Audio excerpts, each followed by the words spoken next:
Good morning, Lama Jigme Gyatso of the Buddha Joy Meditation School.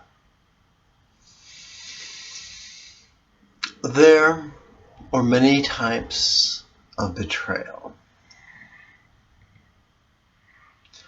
Sometimes a friend can come to us, vulnerable and in turmoil. They can tell us of an individual or a circumstance that fills them with rage and despair. When hearing that, we have a choice. We can come to our friend's defense, or we can come to the defense of his or her assailant. Now that might sound insane, but when we factor in self-righteousness, it becomes very, very possible. Self-righteousness tells us, listen, never skip an opportunity that you can make yourself look good in your own eyes. Never pass up an opportunity that you can make yourself look good in someone else's eyes. Now, self-righteousness is not known for its cunning. It's just driven in that direction. And sometimes it employs strategies that are counterproductive. But basically, self-righteousness says, if the price of me looking good in my own eyes or in someone else's eyes is you feeling bad about yourself or falling deeper into despair or rage, then I am happy to pay that price. Self-righteousness might not think that cognitively, but deep down in the subconscious, it is there. Allow me to give you a couple examples. The other day, there was an argument in my apartment complex. Neighbor A asked neighbor B a question. Neighbor B went off, shouting and screaming, and it was very apparent that neighbor B had more than just one issue at heart. She basically had many issues that affected her experience of what neighbor A was asking. And so neighbor B went off at the top of her lungs and for quite a few minutes. Neighbor C attempted to intervene. And I kid you not, neighbor C said to screaming neighbor B, "You don't have to feel that way." Do you think that soothed neighbor B? Do you think that made neighbor B feel more resourceful? Or do you think that fueled the fire? I'll give you a hint. It's the second. It fueled the fire. But for a second, neighbor C felt very pleased with himself. A movie that really illustrates this very well is Rising Sun, starring Wesley Snipes and Sean Connery. It came out in the early 90s. Perhaps you could find it on Netflix. In a scene that takes place in an abandoned bar, the CEO of a major corporation is pouring his heart out to Sean Connery. Also in the room is Wesley Snipes and a couple of the CEO's junior executives. So the CEO is pouring his heart out, being very vulnerable and feeling very deep emotions. vulnerability and sorrow and frustration. And without invitation, the junior executive pipes up, interrupts, and offers a solution that infers that the CEO was stupid and immature and hadn't thought of those things. The glare the CEO gave the junior executive did a very good job of communicating just how unappreciated that comment was. The CEO stared forward and continued to pour out his heart. Sean Connery's character sat next to him, didn't interrupt, let the CEO exhaust himself. Once he had, he subtly Sean Connery's character adjusted his posture to be in greater harmony or to model the CEO's posture. He breathed at the same rate the CEO was breathing, and at the same depth the CEO was breathing. And after a few moments, the body language of the CEO made it very clear that it was as if a burden had been lifted off his shoulders. That is a wonderful example of someone compassionately listening and using techniques that actually empowered a person in crisis.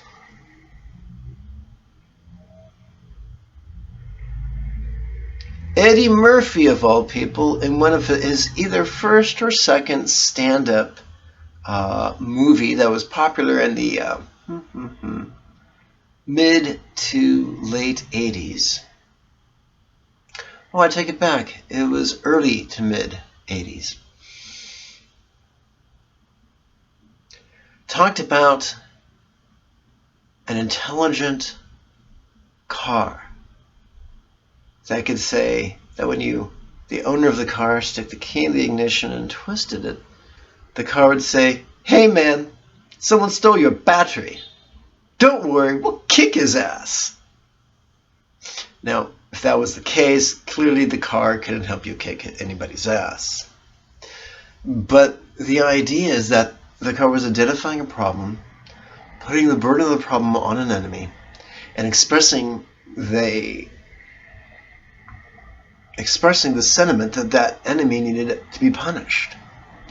What I found in my decades of spiritual counseling is that if Mr. A is mad at Mr. B, and you listen to Mr. A, and you let yourself step metaphorically into Mr. A's shoes and feel what he's feeling, and if you can turn to Mr. A and sincerely say, what Mr. B did to you is outrageous. He's a fuckhead, and he deserves to get cancer. He deserves to have his dick curl off in the middle of the night.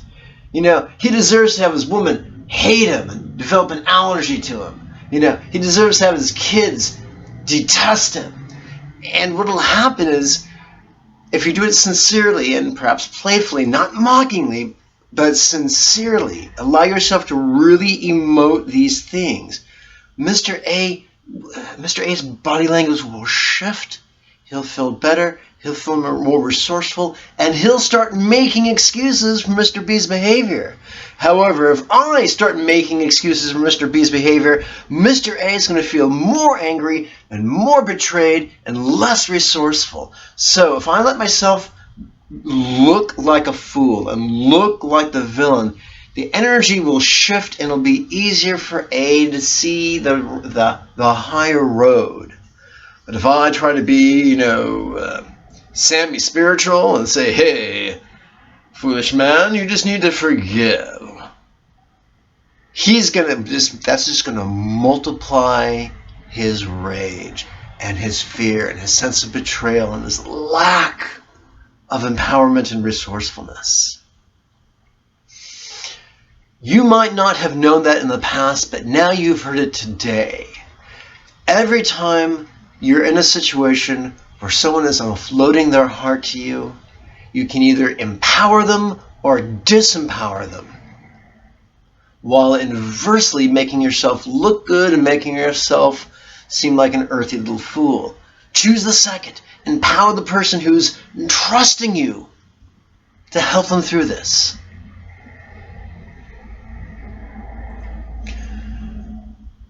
There is a special type of betrayal that says, I don't care if you're in pain, Mr. A. I'm going to make myself feel good by defending Mr. B, and I don't care if it makes you feel worse. That, my friends, is betrayal. I've seen it on the silver screen. I've seen it on the street. I've seen it in counseling sessions. And I've seen it in my own life. I remember one time I was at a restaurant. And I'm not sure if you can tell, but I'm disabled. I have many, many unmet medical needs. So I was exhausted. I was in pain. I was really tired. I asked the waiter a question, and he snapped at me in a very mean, aggressive, demeaning way. The three other people at the table raced to the waiter's defense, justifying, excusing, and minimizing his grossly inappropriate behavior. And I felt completely betrayed. I felt like none of those individuals had my back. I didn't want any of those people to get up and harm him or pitch a fuss. But what they did made me feel worse. And this is going back many, many, many, many, many, many years. But we trust those around us to have our back. We trust those around us to go cling on our behalf. If not physically, if not verbally, then emotionally. My own mother, my neglectful mother, when she found out that when I was in junior high, I was the victim of a hit and run on my bicycle. Some woman hit me and just drove off. She was ready to take a life. Now, my little 5 foot tall, 100-pound mother probably couldn't take a life if she was paid to. But in that moment, her maternal instincts kicked on. And that really was loving. Don't worry, she didn't harm anybody. But boy, she was fired up on my behalf. And there's something very beautiful about that. So, what do we do when we're confronted with a type of betrayal that doesn't have our back? That it exploits our pain or our circumstance for its self-righteous agenda. What do we do when we're sitting in meditation and our memory or our imagination, or both our memory and imagination, kick up these scenarios where we experience past or potential betrayal? First, I'll tell you what not to do. The arena of meditation does not exist for us to design solutions to our real or potential problems. It doesn't exist as a blackboard for us to do calculations. It exists according to the Mahasatipatthana Sutta, so that we can notice what we're feeling, what we're seeing, what we're thinking, and relax. We don't relax the image, we don't relax the emotion, we relax to the best of our ability our body. And we let ourselves relax into the nightmare. We do not indulge it. We do not fight it. We do not deliberately work out solutions. It's been my experience, both as a student and as a practitioner, that the more more we master noticing and relaxing, the more spaciousness we experience, and the more space we set for deep intuition, deep, centered, flowing intuition to guide us. The guidance 9 times out of 10 does not come in the midst of this confabulation. But when that which we are anticipating happens, we can react with greater poise and centeredness and spontaneity. Not scattered spontaneity, but centered spontaneity. There are times in meditation where it is profoundly pleasurable. It looks like we see scenes from wonderful paintings. Just blissful, happy, or wildest dreams coming true. There are other times in meditations we are subjected to our deepest, darkest fears, the triggers for our greatest rages. Perhaps you've seen the movie Little Buddha starring Keanu Reeves. There's a beautiful imagery of the Buddha sitting on a rock face, and he's just being assailed with waves and wind and rain. And that's a wonderful illustration of one being buffeted by painful imaginings and painful emotions and painful memories, painful possibilities. And in that scene, in that wonderful movie, Buddha's not like this. He's not trying to protect himself like a fighter in the ring. He's not lashing out. He's sitting there, chest open, completely allowing himself to feel what he's feeling, to see what his imagination or his memory is kicking up, and to relax. Not his mind, not his emotions, but his body. To be vulnerable. Tao Te Ching, we're taught that victory only comes from yielding. And so, my friends, whatever your triggers are for your greatest sorrows, for your greatest despairs, your greatest rages, your greatest terrors, whatever they are, coarse, subtle, or very subtle, when they come up, not if, but when they come up in meditation, notice and relax. May you and yours be healthy and happy. Bye-bye now.